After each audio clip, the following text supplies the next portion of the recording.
Bram Stoker's Dracula is a cinematic masterpiece. I could just end the video there, but I'm not going to. Instead, I'm going to explain why that's the case and why other movies like it failed. Ever since Bram Stoker had his novel Dracula published in 1897, there have been tons of adaptations of the book within a century after the fact. All of them vary in terms of quality, but many of the big screen adaptations were not strongly accurate to the source material. In the 1970s, up-and-coming writer James V. Hart happened to read the book while on an airplane and decided to adapt it into a movie script as accurate as possible. He kept pitching it around throughout the years to where at one point it was going to be brought to the small screen as a mini-series. But that changed when Winona Ryder saw the script as part of many given to her by her agent, and she loved it. She then gave it to Francis Ford Coppola to read, who she almost worked with before leaving The Godfather Part 3, and he was determined to make this into a movie. Unlike many of the directors in the past who likely never read the book, Coppola read Dracula in his youth and went out of his way to make a movie version as accurate to the book as possible. By the time Francis Ford Coppola got the ball rolling, the effects world in movies were changing with innovations of digital computer effects that would change it forever. The effects team that Coppola had wanted to embrace this, but the director refused, and instead got his son Roman Coppola to head the effects in the opposite direction. He figured that digital effects were the way of the future. It would be fitting that this movie taking place in the past would not use a single digital effect shot, and it would be the final chance for the movie with a solid production budget to do so. With this in mind, Coppola went out of his way to use effect techniques that were possible in the year in which this movie takes place. These will include shadow puppets as extras, a miniature train by a giant journal for the train's shadow to shade, and reverse shots to make the vampires more supernatural. It is a strict reliance on in-camera effects that give this movie its own unique visual style, and it's aged like fine wine. Unlike other effects-heavy movies made 5 years after this one that aged terribly, Bram Stoker's Dracula's effects are still as effective as they were back in 1992.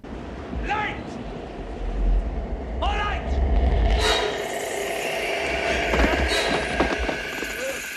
Yes, computer effects in movies have their place, but there is something far more satisfying seeing Gary Oldman just press his tongue on the roof of his mouth to activate a pair of fake fangs than just a bunch of poorly rendered digital fangs put on Jared Leto's mouth. Aside from the impressive effects, the artistic style of this movie also virtually has every scene filmed inside sound stages. The scene where Dracula and Mina meet for the first time was filmed at an exterior set on a Universal lot, but every other scene was filmed inside a soundstage so the filmmakers could have the lighting as dramatic and artistic as possible. The whole climax of the movie where these men chase Dracula back to his castle is filmed inside a soundstage the size of a football field. The scene in which Dracula creepily shaves Jonathan's neck had the walls on the set pushed in to make the scene more uncomfortable for the viewer to watch. What also stands out are the costumes by Iko Shoka, who had the costumes as a merging of East meets West. This was fitting since where Dracula is from is Eastern Europe, which is seen as the gateway to the Eastern world from the perspective of Europeans. Much of the costume designs take influence from artistic paintings from the past, most notably the kiss by Gustav Klimt that was copied as Dracula's nightgown, and the outfit he dies in when he's embraced by Mina towards the end of the movie. The most notable visual shots are the ones that are references to classic movies. It is no secret that this movie tips its hat to Nosferatu, but it most notably pays respects to John Cocteau's adaptation of Beauty and the Beast. That movie's artistic cues are sprinkled throughout this movie, and it's hard to look at this movie without seeing the love this movie's director had for this French film. Willot Keller did the soundtrack for this movie. It is so memorable that his track Vampire Hunters is one of the most reused music tracks for movie trailers. Having Keller do the soundtrack for this movie was perfect since he also lived in Eastern Europe, where much of the story takes place. Dracula at the beginning showcases the emotional heartbreak and rage that Dracula feels in this scene. The storm captures the menace of Dracula arriving in England and wasting no time attacking people. Dracula is portrayed as mostly an evil menace until the track Love Remembered, where he shows his softer side and connecting to the woman that he believes to be his lost love reincarnated. But emerging of this track and Dracula the beginning happens when Mina leaves him for Jonathan to be married, while a black pill Dracula turns Lucy into a vampire. This is a perfect mix of love and tragedy. My favorite music track is Race Against the Sunset. Although it was not a part of the official mainstream mainstream release of the soundtrack, it is easily my favorite because of how intense and fast it is. The editing of cutting to the setting sun to show how much time these men have of stopping Dracula chasing after him, while also the soundtrack being his companion, makes this climax perfect as it is intense. Past the visual spectacle and all of its technical wonders, Bram Stoker's Dracula's core is a story about a man who has fallen and finds redemption at the end. Dracula in many ways is similar to the character of Anakin Skywalker from the Star Wars movies, where they were warriors who fought for good, but when their significant other dies, they turn to evil. But many years later, they become redeemed at the end before dying, and these movies visually showing audiences that they have been redeemed by repenting their wicked ways. It is no surprise with the story connection, since George Lucas saw a rough cut of this movie with Francis Ford Coppola and advised him to reshoot the final scene for Mina to decapitate Dracula to keep with the lore of disposing of a vampire. Speaking of, Mina is also a solid character. Unlike other movie adaptations where she's just a love interest, or just a character that feels only romance, Mina is a well-rounded character. She is someone who at first is only worrying about the life of the soon-to-be husband, but when she meets Dracula, she feels a sense of liberation, going from a more conservative outfit to more revealing ones as time goes by. This was a zeitgeist at the time when the book was published, where vampire stories were used as erotic fiction, and Winona Ryder's naturally shaky voice, accompanied by her desires coming to the surface, is perfectly captured by the actress. I want to be what you are,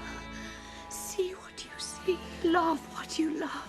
Take me away from all this death. Now Mina is not a floozy. She does the right thing by going to her loving fiancé to marry him, but she also feels sorry for Dracula being a lonely creature. This of course relates to the subtext of the movie. Remember when I mentioned how vampires were used in erotic literature at the time? Well, a bite on the neck can be viewed as a sexual act. The subtext is that when Dracula forces himself onto Lucy by drinking her blood, he is metaphorically raping her. He almost does the same to Mina, but he stops himself. Unlike Lucy, where he lusts after her, he loves Mina, and only when she gives him consent is that when they do the vampiric, sexually charged ritual. The irony of this bond between man and woman is that the actors playing Mina and Jonathan were wedded inside a real church, wedded by a real Orthodox priest, and performing the whole ritual to where these actors are married in real life. Now, why have other movies like Bram Stoker's Dracula failed? The most similar one to compare it to is Mary Shelley's Frankenstein. It was made because of the success of the past mentioned Dracula movie, but it fell short of expectations. This was a large part of the movie's leading man and director Kenneth Branagh making an overly bombastic and dramatic adaptation of the Frankenstein story. Much of it comes off as too operatic and try-hard, to where Branagh was attempting to top whatever Francis Ford Coppola made, which led to Coppola distancing himself from the movie after seeing it for himself. The other major issue was casting a megastar like Robert De Niro as the monster. This was so the movie could have more marquee value, but having a big name actor as the monster makes it too distracting. The best depictions of the monster in both the big and the small screen help with the actors playing him being virtually unknowns to play someone who in theory was a blank slate. The second to compare it to would be The Great Gatsby. This book adaptation of the F. Scott Fitzgerald story had a lot going for it with its all-star cast and its fast-paced visual style, but it falls short of being too flashy. It is no surprise that this movie's director tends to favor style over substance and have his movie's soundtracks overtake them. What is also jarring is that the movie takes place in the past. It questionably uses music artists that should not exist for many generations. Sure, there was Love Song for a Vampire by Annie Lennox, but it's at the end credits and it's not blaring every time Dracula and Mina are together.